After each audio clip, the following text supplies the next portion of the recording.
वर्षापूर्वीपासून वराडसीम गावाचा हा पोळा सण हा प्रसिद्ध आहे।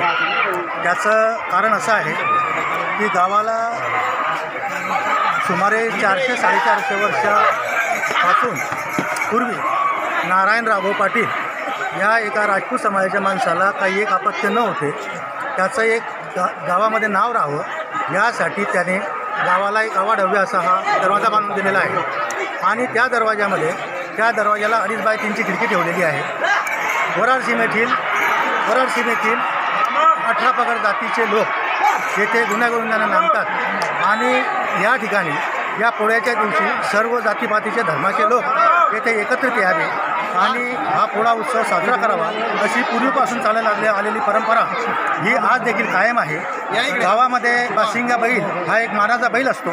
त्या गावातल्या तो बाशिंग बैल या दरवाजातून गेल्यानंतर गावाचं प्रवेशद्वार बंद केलं जातं आणि त्याची फक्त खिडकी ही फक्त उभी ठेवली जाते आणि त्या खिडकीतून आपला हा बैल कुठला जावा अशी प्रत्येकाची मनोकामना असते आणि त्यांच्यामध्ये ईर्ष्या ती पेटते आणि त्या अनुषंगाने त्या खिडकीतून बैल कुदवण्याची ही परंपरा पद्धत आज देखील कायम चालू आहे। यावर्षी वरुण राजाने शेतकऱ्यांवर कृपादृष्टी चांगली ठेवत असल्यामुळे शेतकऱ्यांमध्ये खूप आनंदाचं असं वातावरण आहे।